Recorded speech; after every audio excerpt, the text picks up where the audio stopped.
Hey guys, Technical wrote the video for you guys. In today's video, I'm going to show you how to send a message with the laser special effect on your iPhone on the latest iOS version. So let's get started.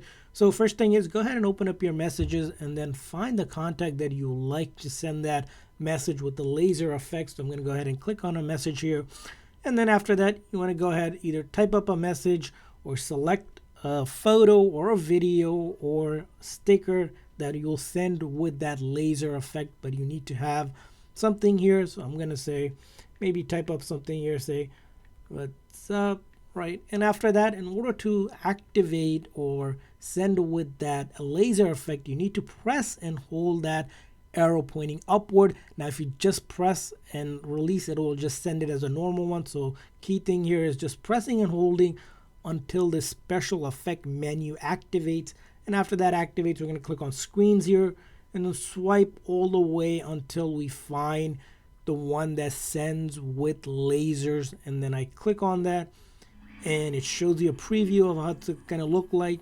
And then once they receive it, it'll also play that laser special effect with sound and vibration on their end as well. So that's how you send a message with the laser effect. I hope you guys enjoyed this video. If so, please make sure to like and subscribe button for future tips and tricks for your iPhone and other iOS devices. See you guys next time.